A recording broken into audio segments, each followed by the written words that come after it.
എല്ലാം മുറിവുണക്കാൻ കാലത്തിനാവുമോ? ഹായ്, എല്ലാവർക്കും സുഖല്ലേ? ഇപ്പം നമ്മൾ കണ്ടിട്ട് കുറച്ച് ദിവസമല്ല, മാസങ്ങൾ തന്നെയായില്ലേ. അപ്പോൾ ചിലവരൊക്കെ എനിക്ക് മെസ്സേജ് ഇട്ടിട്ടുണ്ടായിരുന്നു, എന്താ കാണാനില്ലോ എന്നൊക്കെ ചോദിച്ചിട്ട്.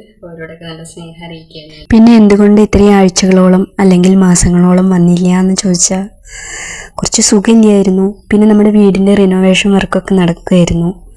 അപ്പോൾ അതിന് ഒരു പണിക്കാർക്ക് ചായ കൊടുക്കണം, വീട്ടിലത്തെ കാര്യങ്ങൾ എല്ലാം കൂടിയിട്ട് ആകെ തീരെ ഹെൽത്തും ശരിയില്ലാത്ത കാരണം കൊണ്ട് തീരെ വയ്യായിരുന്നു കേട്ടോ. പിന്നെ അതിൻ്റെ കൂട്ടത്തിൽ നമ്മുടെ പീക്കിരിക്കുട്ടൻ നമ്മുടെ അടുത്ത് യാത്ര പറഞ്ഞിട്ട് പോയി.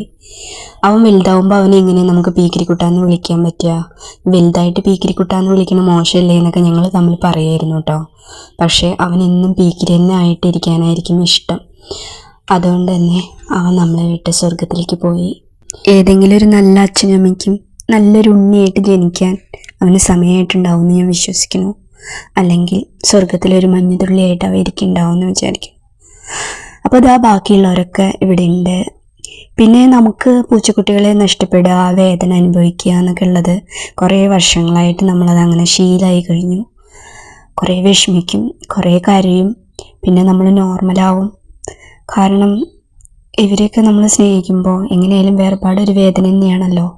ഭൂമിയിൽ ജനിച്ചവരെല്ലാം മരിക്കണം, ഞാനും നിങ്ങളും സർവത്ര പേരും പോകണം.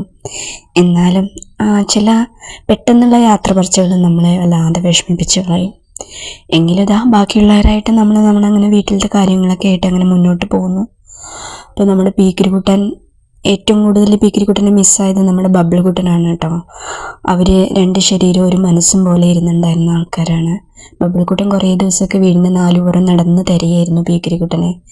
കാണാനില്ല എന്ന് കണ്ടപ്പോൾ അവനും സാഹചര്യമായിട്ട് പൊരുത്തപ്പെട്ടു. കാരണം ജനിച്ചു പോയി കഴിഞ്ഞാൽ പിന്നെ ജീവിക്കാതെ പറ്റില്ലല്ലോ. ഇനി ഇവൻ പീക്കിരിക്കുട്ടനൊക്കെ ഒരു വയസ്സ് കഴിഞ്ഞ് വീട്ടിൽ നിന്ന് പോവുമെന്നൊക്കെ ആലോചിച്ചിട്ട് ഞാൻ വല്ലാതെ വിഷമിച്ചിട്ടുണ്ടായിരുന്നു കേട്ടോ.